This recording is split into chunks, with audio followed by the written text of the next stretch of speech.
मित्रांनो, आपण मागे संख्येच्या शेवटी 0 आणि 5 असेल तर त्याचा वर्ग एकदम 5 सेकंदात कसा काढायचा ते पाहिलं. पण प्रत्येक वेळी आपल्याला संख्येच्या शेवटी 0 आणि संख्येच्या शेवटी 5 असेलच असं नाही. म्हणून आपल्याला कुठल्याही संख्येचा वर्ग जर काढायला सांगितला तर आपल्याला तो 5 सेकंदात काढता आला पाहिजे. म्हणून आपण इथे एक संख्या घेऊया, 67. छोटी घेऊ वाटल्यास 37 घेऊ. 37चा वर्ग. आता इथे 0 किंवा 5 आहे का? नाही.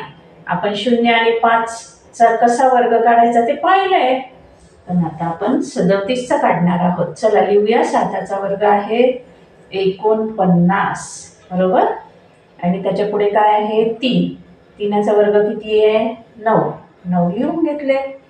आता काय करायचं? याच्या पुढची क्रिया आहे, हा जो शेवटचा अंक आहे त्याच्या खाली 0 लिहून घ्यायचा.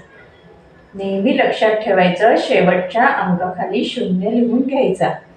आणि मग पुढची क्रिया आहे 3, 7 आणि हा 2.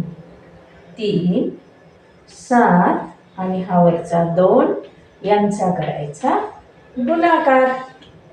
3 दुने 6, 6 साते 42, ते 42 इथे लिहायचे. यांची करायची बेरीज. 9 9. 4 आणि 2 झाले 6. 9 आणि 4 झाले 13. उत्तर किती आलं? 1369. 1369 हा झाला 37चा वर्ग, बरोबर. आता आपण अजून एक संख्येचा वर्ग बघणार आहोत, तो म्हणजे 23. 23चा वर्ग. आता आपलं काय आहे? पहिल्यांदा शेवटच्या संख्येचा वर्ग आपण करून घेतो. मग 3चा वर्ग करून घेऊ. 3चा वर्ग आहे 9. पण मित्रांनो, मी 23चा वर्ग का घेतला आता तुम्हाला समजेल. कारण आपल्याला जेव्हा शेवटच्या अंकाचा आपण वर्ग करतो तेव्हा आपल्याला 2 अंकी संख्या येते. मग आता 3चा वर्ग केला तर आपल्याला एकच अंकी संख्या आली.